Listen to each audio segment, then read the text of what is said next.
dari situ tentu saya tetap berkoordinasi dengan Pak Isdar, kemudian Mami terkait dengan kebutuhan termasuk dengan pemetaan anggaran pesilat yang kemarin masuk di UPW itu juga kami susun ya di bagian laboratorium UPW, kemudian disinkronkan dengan kebutuhan dari pesilat itu sendiri. Namun memang kondisinya kemarin resesi sehingga itu masih belum berjalan.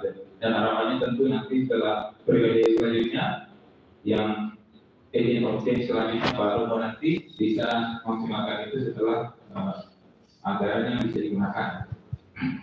Selanjutnya kemudian pendampingan. Nah ini jujur saya kurang maksimal di dalam pendampingan mahasiswa karena memang kondisi yang tidak mungkin kan untuk saya selalu standby di pesilat ya. Saya harus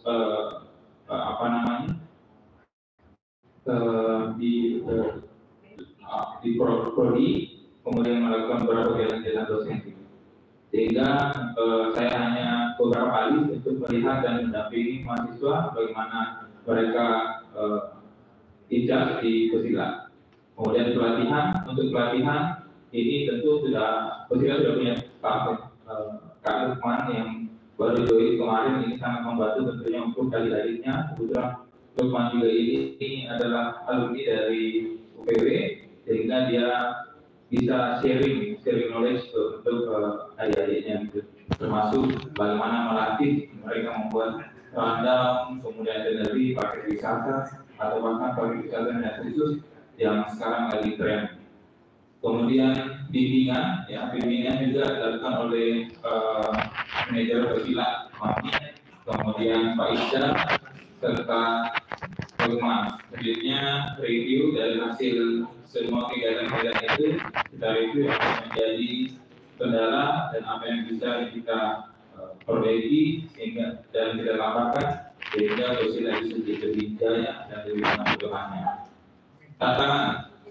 Untuk tantangan yang pertama mungkin kayaknya dirasakan di semua di ini adalah mahasiswanya yang mau tidak mau gitu. Artinya dia masih merasa bahwa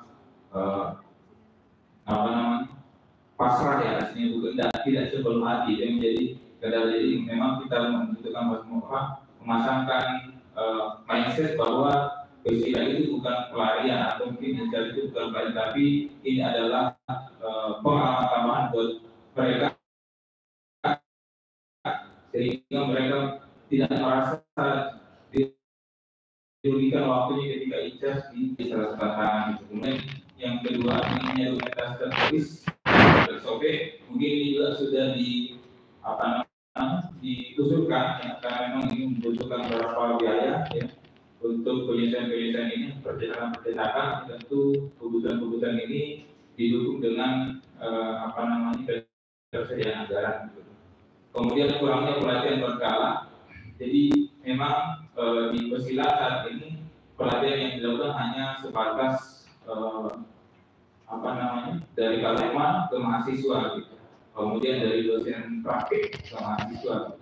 Namun tidak ada pelatihan-pelatihan khusus yang mungkin bisa mengundang mungkin travel yang ahli, mungkin khusus untuk pelatihan kompetensi di dalam pesilat.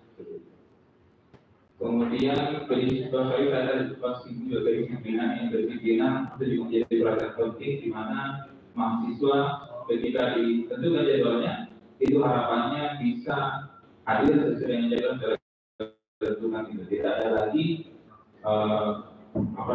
kelolosan atau mungkin diberikan